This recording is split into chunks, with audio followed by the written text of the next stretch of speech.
Սիրելի հայրենակիցներ, ուրախ եմ մեր հանդիպման և մեր հայրենիքի Հայաստանի ողջույնները ձեզ փոխանցելու համար։ Դոնի Ռոստովն այնքան շատ բան է տվել մեր գրականությանը, մշակույթին և քաղաքական մտքի զարգացմանը, որ այստեղ Հայաստանի նախագահի խոսքը կարող է հնչել առանձնահատուկ շեշտադրությամբ։ Նկատի ունեմ, որ իմ թիկունքին են մեծանուն նախիջևանցիները Ռաֆայել Պատկանյանը, Միքայել Նալբանդյանը, Մարտիրոս Սարյանը և շատ-շատերը, որոնց անուններն ու գործը նվիրական են բոլորիս համար։ Սա պարտավորացնող է հատկապես նրանց համար,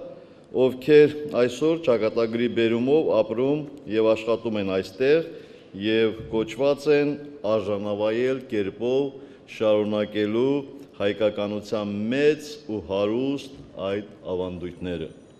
Այսօր Հայաստանի և Ռուսաստանի հարաբերություններն ամուր հիմքի վրա են և համոզված եմ,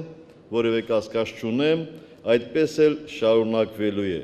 Այս իրողությունը մեր համայնքների զարգացման համար ակնհայտ առավելություն է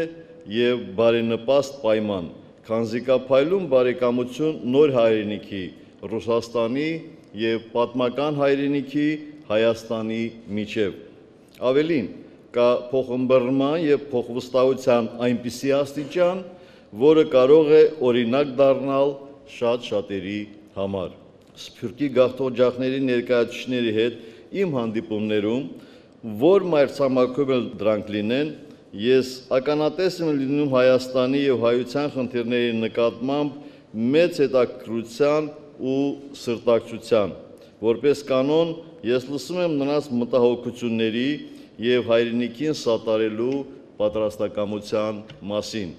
Այս առումով մի քանի խոսք Հայաստանի ներկա քաղաքական և տնտեսական վիճակի մասին։ Դուք իհարկե տեղյակ եք, որ մենք սառեցրել ենք հայ-թուրքական արձանագրությունների վավերացման գործընթացը։ Դրա հիմնական պատճառը շատ պարզ է։ Թուրքիան այսօր պատրաստ չէ վավերացնել արձանագրությունները։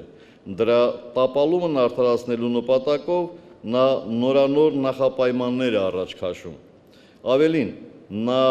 փորձում է ներխուժել մի ոլորտ, ես նկատի ունեմ Արցախյան հարցի լուծման գործընթացը, որտեղ ակնհայտորեն անելիք նա չունի։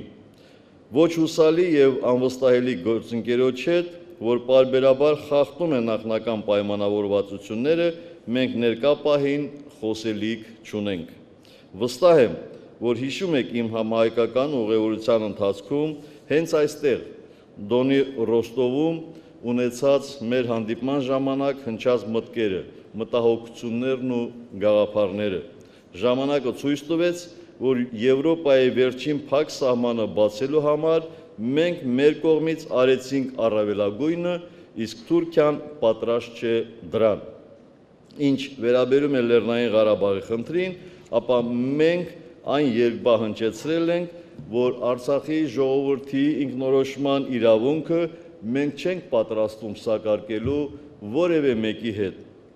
Հայաստանում ներքին կյանքը կայուն է, հակաճգնաժամային միջոցառումները որ ձեռնարկվել էր կառավարության կողմից, արդեն տալիս են իրենց պտուղները։ 2010 թվականի անցած ամիսներին արձանագրվել է 7% գերազանցող տնտեսական աճ։ Մենք գտնվում ենք վերականգնման փուլում։ Տեղական եւ միջազգային փորձագետների գնահատականներով մեր տնտեսական աճի ամբողջական վերականգնումը շատ չի ուշանա։ Մենք ելնում ենք այն պարզ ու հանճարեղ սկզբունքից, որ գրեթե բոլոր խնդիրների լուծման բանալին աշխատանքն է։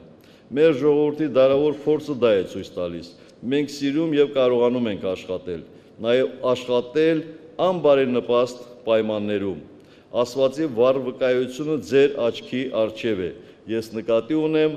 նոր Նախիջևանի հիմնադրումը։ Մենք բազում արհավիկներ ենք վերապրել, բազում փորձություններ անցել։ Վերապրել բառը մեր դեպքում ավելին է, քան դիմակայելը,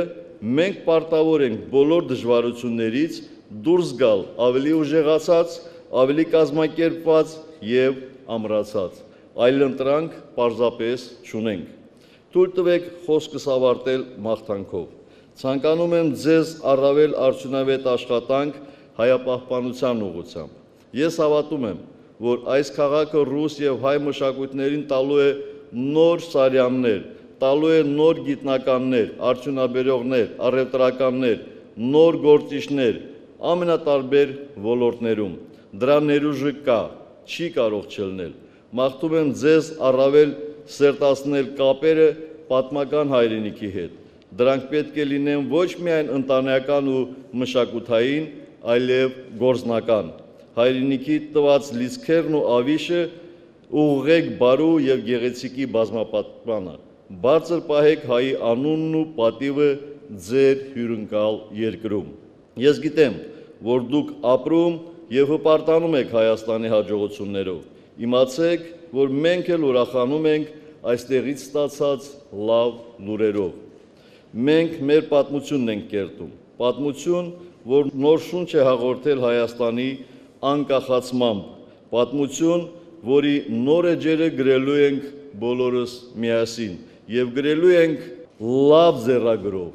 գրելու ենք այնպես, որպեսզի սերունդները հետագայում հպարտանան մեր ձեռքբերումներով։ Ժամանակն աշխատում է նրանց օգտին, ովքեր խելամտորեն են օգտագործում այդ ժամանակը, ովքեր ճիշտ են բաշխում իրենց ուժերը։ Աշխատեք ձեր ձեռքի տված Հայաստան, Արցախ, Սփյուռք եռամիասնությամբ։ Աշխատենք ճիշտ եւ ժամանակը կաշխատի մեր օգտին, կդառնա մեր դաշնակիցը։ Ես շատ ուրախ եմ այս հանդիպման համար։ Հպարտանում եմ, որ Ռուսաստանի այս երկրամասում մենք ունենք այսպիսի համայնք եւ եթե թույլ կտաք, ես առաջարկում եմ բաժակ բարձրացնել հայ-ռուսական բարեկամության համար։ Տա Աստված, որ այդ բարեկամությունը լինի հարատև եւ բոլորս հիշենք, որ մեզնից յուրաքանչյուրը իր մասնակցությունն է բերում այդ բարեկամության ամրապնդմանը։ Շնորհակալ եմ։